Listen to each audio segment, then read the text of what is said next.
Announcement के बाद जाह्नवी अपने केबिन में आ गई।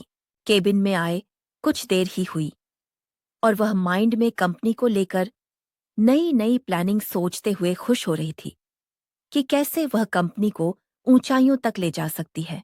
तभी जाह्नवी का मोबाइल रिंग हुआ। मोबाइल स्क्रीन की ओर देखा तो मॉम का कॉल था।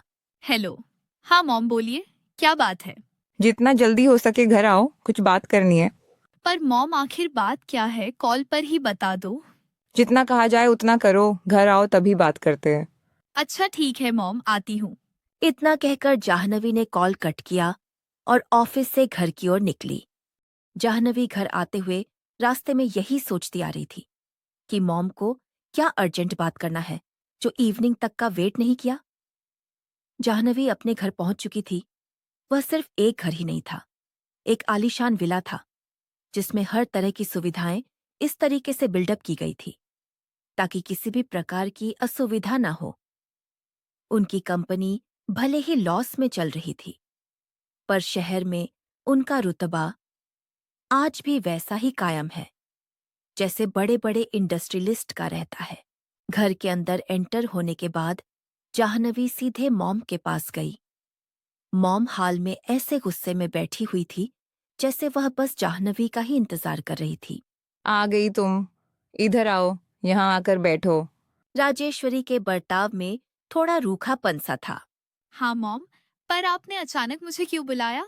कैसा रहा तुम्हारा ज्वाइनिंग सीईओ की पोस्ट पर? मॉम, बहुत अच्छा लगा। सभी एम्प्लॉय बहुत खुश है। सबने अच्छे से मुझे बधाई दी और वहाँ मेरी ज्वाइनिंग से बहुत खुश है। मुझे उनके साथ काम करने में अच्छा लगेगा। अच्छा ठीक है वो सब। ये बताओ, मैंने तुम्हें घर से निकलते टाइम एक काम बोला था कि पहले वहां जाना।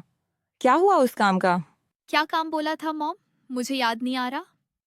अच्छा हाँ, याद आया, आपने जतिन बजाज से मिलने के लिए कहा था। पर मॉम, वो मुझे पसंद नहीं, बिल्कुल भी।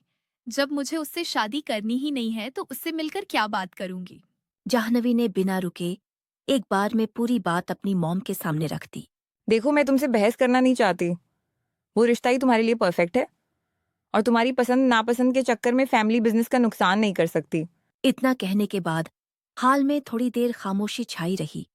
जाह्नवी कुछ नहीं बोली। कुछ देर बाद राजेश्वरी ने फिर प्यार से समझाने की कोशिश की।